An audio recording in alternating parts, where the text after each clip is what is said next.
బోయపాటి శ్రీను ఎంత సమర్థవంతమైన దర్శకుడో అందరికీ తెలిసిందే.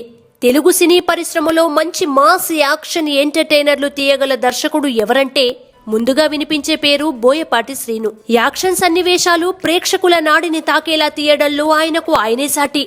సింహ, లెజెండ్, సరైనోడు, జయ జానకి నాయక సినిమాలు చాలు బోయపాటి యాక్షన్ టేకింగ్ ఎలా ఉంటుందో చెప్పడానికి. మనకు ఇప్పటి వరకు బోయపాటి మంచి కమర్షియల్ యాక్షన్ డైరెక్టర్ అని మాత్రమే తెలుసు. కానీ ఆయనలో మరో ప్రతిభ కూడా ఉందని హీరో రామ్ చరణ్ చెప్పారు. బోయపాటి ఒక సన్నివేశాన్ని వివరించేటప్పుడు దానికి బ్యాక్గ్రౌండ్ స్కోర్ కూడా యాడ్ చేసి చెప్తారని చరణ్ వెల్లడించారు.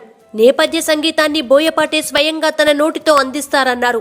రామ్ చరణ్, కియారా అద్వానీ జంటగా బోయపాటి శ్రీను దర్శకత్వంలో తెరకెక్కిన powerful family action entertainer Vinaya Vidheya Rama.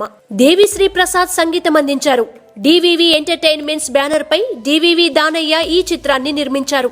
Sankranti కానుకగా ఈ సినిమాను జనవరి 11న విడుదల చేస్తున్నారు.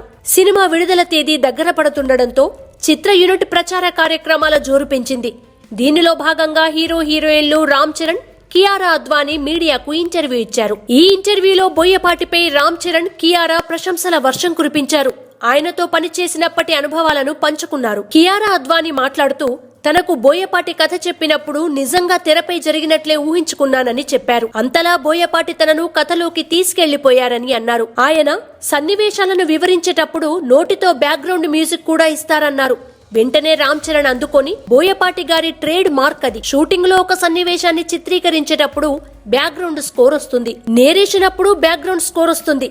నిజం చెప్పాలంటే దేవిశ్రీ ప్రసాద్ ఏ బ్యాక్గ్రౌండ్ స్కోర్ ఇస్తారో దానిలో కొంత భాగమైన సెట్ లో ఇచ్చేస్తారు. హీరో నడుచుకుంటూ వెళ్లినా, కత్తి పట్టుకుని ఫైట్ చేసినా, అమ్మాయితో మాట్లాడినా థియేటర్ లో కలిగే పూర్తి భావనను ఆయన సెట్ లో కల్పిస్తారు అని వివరించారు. అసలు వినయ విధేయ రామ కథను 4 ఏళ్ల క్రితం బోయపాటి తనకు చెప్పారని చరణ్ వెల్లడించారు.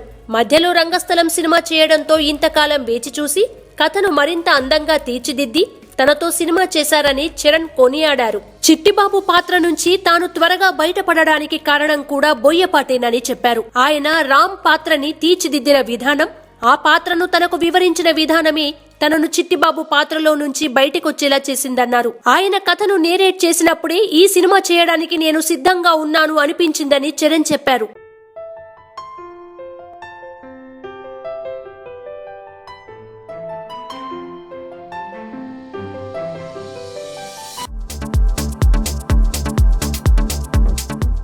Please subscribe to new waves.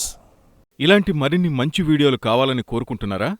అయితే పక్కనే ఉన్న గంట సింబల్ను క్లిక్ చేయండి. అలాగే సబ్స్క్రైబ్ చేయండి.